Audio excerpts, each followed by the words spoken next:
everyone. Welcome back. Please comment, rate, subscribe, guys. Comment, rate, subscribe, like the videos. Also share the videos. I want to thank everyone that does watch, like, and share my videos. You folks are the absolute best. Listen, football's here. It's time to talk about it.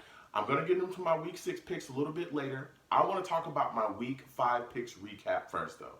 I want to recap my week 5 picks, talk about what went on there and how they turned out first before I move forward. So let's go ahead and get into my week 5 picks recap. First game I want to cover from my week 5 picks recap is Cardinals at Bengals. Ooh, listen, took the Cardinals in this football game and I got myself a W. Cardinals beat the Bengals 26-23, man. Kyler Murray doing his thing, you know what I'm saying? Found himself a win. So shout out to Cardinals fans. You guys got yourselves a win. I took the Cardinals and I got myself a W as well. Next game I covered from week 5, Vikings at Giants. Ooh, listen, took the Vikings in this football game and I got myself another W. Vikings beat the Giants 28-10, man. Shout out to Vikings fans. You guys got yourselves a W. I took the Vikings and I got myself a W as well. And last but not least, the game I can't stand. The game I like to watch the least.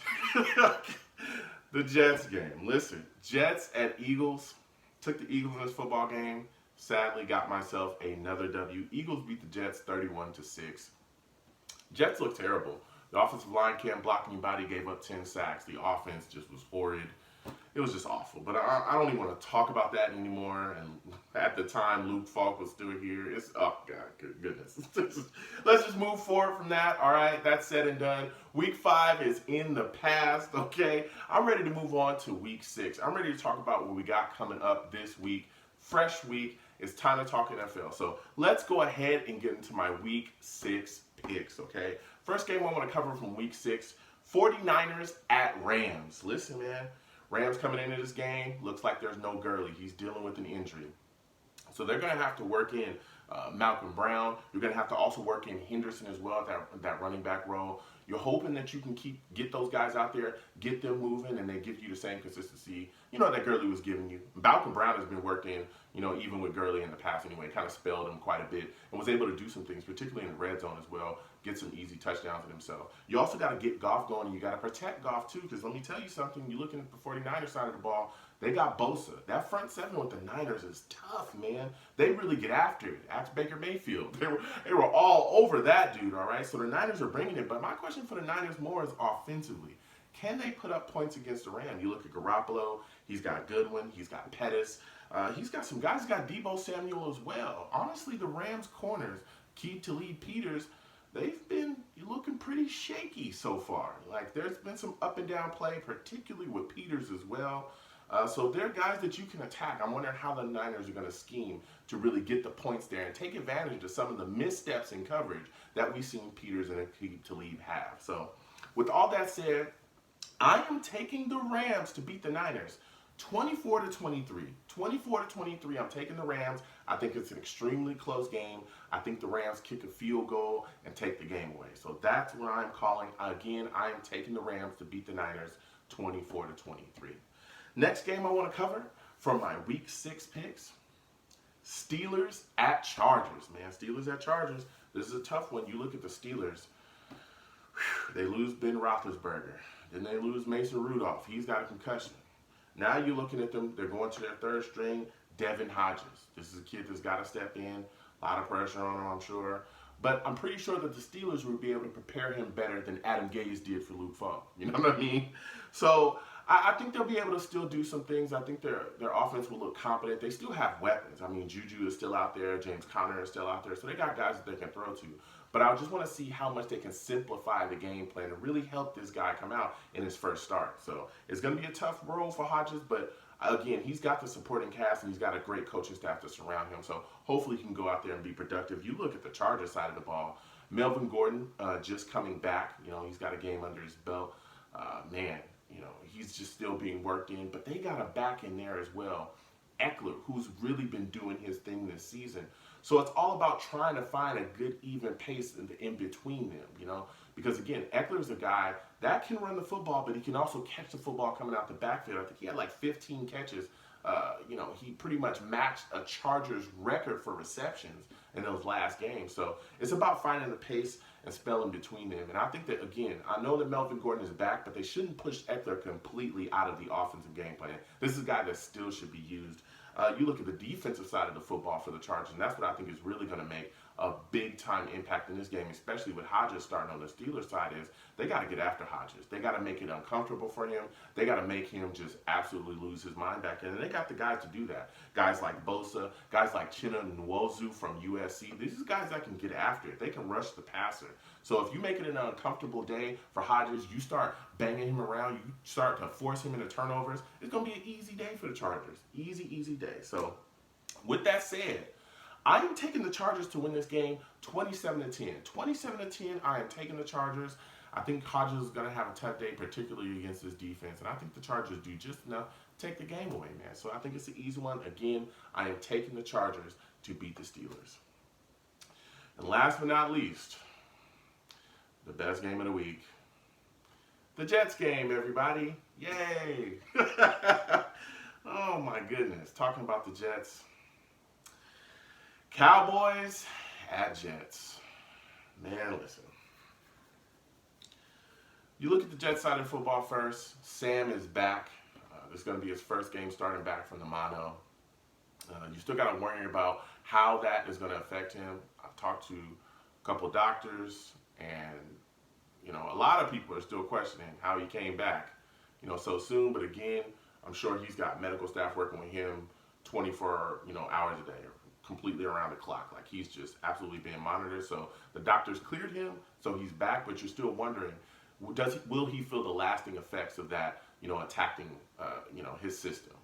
Will he feel tired? Is he ready? Is he going to be rusty? He hasn't played since week 1. These are a lot of questions that we have. But the biggest question is, can we protect him?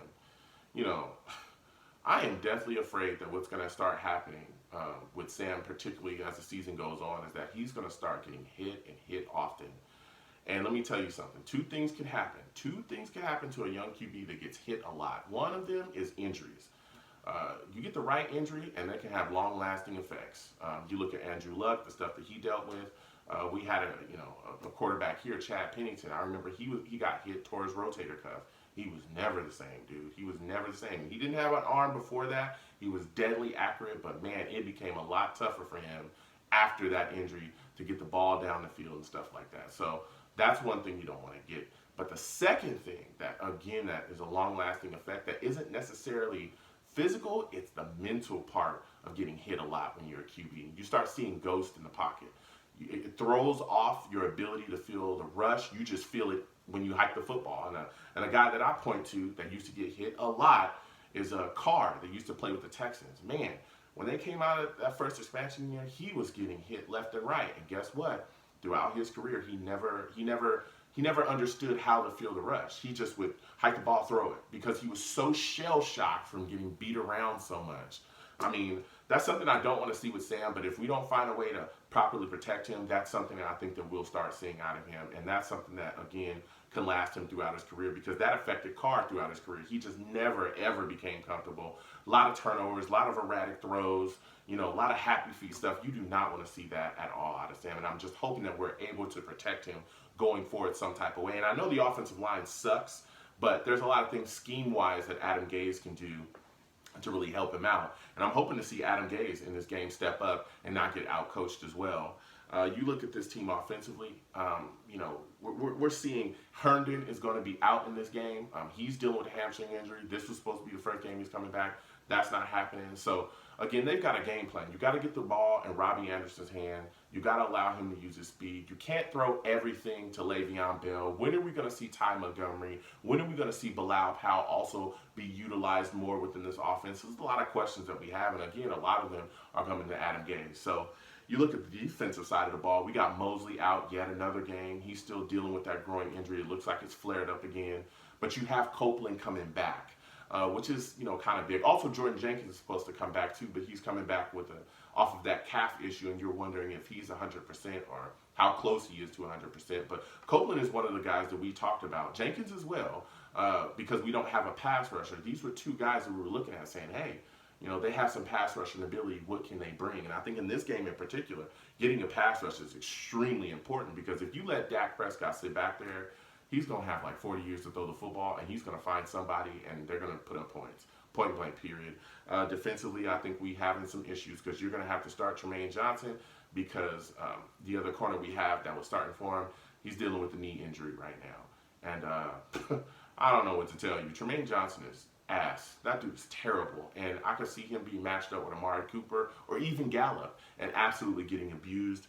This is a game when you look at the situation, you got to say, hey, can we slow down Ezekiel Elliott? Because if we can't slow him down, game's over. Henry Anderson dealing with an injury, he's not going to be playing. So you look at the situation with Leonard Williams and the bell's ringing, dude. You got to make some plays out here, damn it. Along with Quentin Williams as well. You guys have got to be stout up front. You got to create a wall. You cannot let Ezekiel Elliott do whatever the hell he wants to out there. You've got to put a stop to it early enough. Because if we don't, and he runs for 110, 120, gets himself a couple touchdowns, game's over. We get down early by 21, the game is absolutely over. You look at the defensive side for the Cowboys, man. Listen, they got guys. DeMarcus Lawrence, Jalen Smith, Robert Quinn, who is that dude is all pass rush. And then you got Van Der Esch. Again, you got to protect Sam. You can't let these guys just start going and get crazy and just start banging Sam around. You have got to protect him. So again, that's on Adam Gase. Adam Gase has got to be the guy to step up to, put a stop to what we've been seeing so far where you're just sitting back there getting your quarterback killed. So with all that said, I am taking the Cowboys to win this game 34-10. 34-10, I'm taking the Cowboys. I think that we just continue to see more of the same of what we've seen from Adam Gase, where he just doesn't understand how to innovate, doesn't understand how to protect his QB, and I think, we get down early and then it's real big trouble. So with all that said, I want to thank you folks for watching. Please comment and subscribe, folks. Comment and subscribe, like the videos. Also share the videos. Sit down. Football's here. Have a good time with your families. Enjoy your favorite beverage. Enjoy your favorite food as well. Pizza, nachos, hot dogs, whatever it is. And just have a good time, all right? You folks have a good day. Peace.